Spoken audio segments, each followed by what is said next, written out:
မ်းသာတဲ့ဖခင်ဖြစ်သူဟာသူ့ရဲ့သမီးနှစ်ယောက်အတွက်တက်တော်ဆောင်လုပ်ပြီးဖို့မိဘမဲ့ကလေးနှစ်ယောက်ကိုလေ့ကျင့်ပေးခဲ့ပါတယ်။ညီမဖြစ်သူရဲ့မျက်နှာမှာအမာရွှေ့ချနေတာကြောင့်အကိုဖြစ်သူကလှပတဲ့အမဖြစ်သူကိုအမြန်ရွေးချယ်လိုက်ပေမဲ့အထီးကျန်စိတ်ဝေဒနာအော်တီဇမ်ခံစားနေရတဲ့ညီဖြစ်သူကတော့ကိုယ်တိုင်ရှေ့မထွက်လာခဲ့ပါဘူး။ညီမငယ်လေးဟာအဲ့ဒီကောင်လေးကိုမိဘမဲ့ကေဟာကိုပြန်မပို့စေချင်တာကြောင့်သူမကိုယ်တိုင်ပဲရွေးချယ်ခဲ့ပြီးမေတ္တာနဲ့ဂရုစိုက်မှုပေးရင်တက်တာလာလိမ့်မယ်လို့ယုံကြည်တာကြောင့်အကောင်းဆုံးဆရာဝန်တွေနဲ့ကုသပေးခဲ့ပါတယ်။ဒီနေ့မှာသူတို့လေးယောက်ပင်လယ်မှာအပန်းဖြေခရီးထွက်ရင်ရေစီးတန်တာကြောင့်တင်းပိုးတိမ်မောက်ပြီးအားလုံးရေထဲကျသွားခဲ့ပါတယ်။အဲ့ဒီအချိန်မှာညီမငယ်လေးဟာအထီးကျန်းဝေဒနာတီကောင်လေးကသူမစီကိုအားကုန်ယုံပြီးကူးလာတာကိုမြင်လိုက်ရပါတယ်။အဲ့ဒီခဏမှာပဲသူမရဲ့နှလုံးသားဟာအယမ်းကိုစိတ်လှုပ်ရှားသွားခဲ့ပေမဲ့နောက်တစ်စက္ကန့်မှာတော့သူဟာသူမရဲ့အသက်ငယ်အင်ဂျီကိုလူယူလိုက်ပြီးပထမဆုံးအကြိမ်ဖြစ်စကားပြောလာပါတယ်။မင်းအမရဲ့အင်ဂျီကပျက်စီးနေပြီ။ဒါကြောင့်သူကဒီအင်ဂျီကိုပိုလိုအပ်တယ်လို့ပြောလိုက်ပါတယ်။ငါခဏနေရင်ပြန်လာခဲ့မယ်လို့ပြောပြီးသူမကိုရင်းနစ်ဖို့ထားရခဲ့ကအမဖြစ်သူကိုတွားခဲ့ခဲ့ပါတယ်။အဲ့ဒီအချိန်ကျမှသာသူဟာအထီးကျန်းဝေဒနာရှင်ဟန်ဆောင်နေခဲ့တာကိုသူမနားလည်သွားခဲ့ပါတယ်။သူဟာရေမကူးတက်တဲ့သူမကို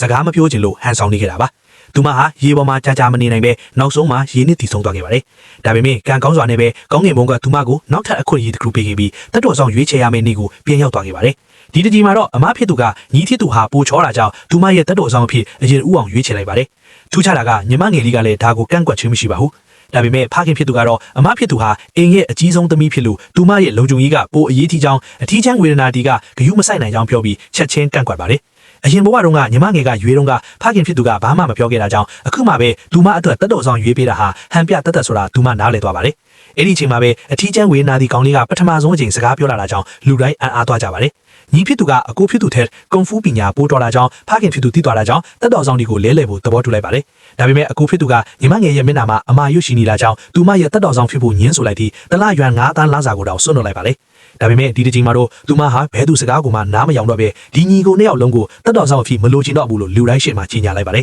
။ဒါကိုကြတော့ညီကိုနှစ်ယောက်လုံးအံ့အားသွားကြပါလေ။အခုဆိုရင်သူမဟာဘဲသူကိုမှအားကိုးစရာမလိုတော့ပါဘူး။သူမရဲ့လုပ်ငန်းပေါ်မှာပဲအာရုံစိုက်ခဲ့တာကြောင့်မကြခင်မှာပဲသူမဟာလှပတဲ့အမဖြစ်သူထဲစီးပွားရေးလောကမှာပိုအောင်မြင်လာပါတယ်။အခုဆိုရင်လူတွေကသူမကိုအမာရွှေ့ရှိတဲ့မိမငယ်လို့မမြင်တော့ပဲအစွမ်းထက်တဲ့လုပ်ငန်းရှင်အမျိုးသမီးတူဦးအထစ်အတိအမှတ်ရလာပါတယ်။ဒါကြောင့်ညီဖြစ်သူကလည်းသူမအပေါ်စိတ်ဝင်စားလာပါတယ်။ဒါပေမဲ့အမဖြစ်သူကမနာလိုစိတ်နဲ့ရောက်လာပြီးငါကမင်းထက်လှနေတုံးပဲလို့ပြောကသူမရဲ့ယုံကြည်မှုကိုဖျက်ဆီးဖို့အမာရွတ်ကိုလှောင်ပြပါတယ်။အဲ့ဒီအချိန်မှာပဲညီမငယ်လေးကသူမရဲ့မျက်နှာမှာအမာရွတ်ဖြစ်လာတဲ့အမှန်တရားကိုလူတိုင်းရှေ့မှာဖွင့်သွားလိုက်ပါတယ်။သူတို့ငယ်ငယ်တုန်းကလူမိုက်တချို့ကအမထစ်သူကိုချင်းချောက်ခဲ့တယ်။အဲ့ဒီချိန်မှာညီမငယ်ကကာကွယ်ပေးဖို့ကြိုးစားခဲ့ပေမဲ့ကောက်ကျက်တဲ့အမထစ်သူကနောက်ကနေသူမကိုလူမိုက်ရဲ့ဓာတ်စီကိုထွန်းလွှတ်လိုက်တာကြောင့်ဒီအမရွတ်ကိုရရှိခဲ့တာပါ။အမှန်တရားတွေပေါ်သွားတာကြောင့်အမထစ်သူဟာချက်ချင်းပဲဟန်ဆောင်ငိုယိုပြီးခွင့်လွှတ်ဖို့တောင်းပန်တဲ့ပြားစာကိုကပြပါတော့တယ်။သူမဟာခြေပနားမှာဒူးထောက်ဖို့လုပ်နေတဲ့အချိန်မှာတည်းတက်တော်ဆောင်ကပြီးလာပြီးညီမငယ်ကိုဘေးကိုထွန်းလွှတ်လိုက်တာကြောင့်သူမဟာရင်းနှွေးပူတဲ့တဲလာတဲ့စပွဲထိုးနဲ့တိုက်မိပြီးလက်မှာအပူလောင်သွားပါတယ်။ဒါပေမဲ့ညီကိုနှစ်ယောက်လုံးကအမထစ်သူကိုပဲစိုးရိမ်နေပြီးညီမငယ်ဒဏ်ရာရသွားတာကိုဘယ်သူမှသတိမထားမိပါဘူး။အဲ့ဒီအစားသူမကိုပဲစူပူကအမထစ်သူကိုပြန်တောင်းပန်ဖို့ပြောပါတယ်။ဒါပေမဲ့အခုအချိန်မှာတော့သူမဟာအရန်လိုခေါင်းငုံခံနေတဲ့မိမငယ်မဟုတ်တော့ပါဘူး။သူမဟာညီဖြစ်သူရဲ့ပါးကိုဖျက်လိုက်ပြီးဘယ်သူရှေ့မှာမှထပ်ပြီးခေါင်းမငုံတော့ဘူးဆိုတာချင်းချင်းလင်းလင်းပြောလိုက်ပါတော့လေ။နောက်ထပ်ဘာတွေဆက်ဖြစ်မလဲဆိုတာသိချင်ရင်ဒီဗီဒီယိုလေးကို like ထားခဲ့ပါဦး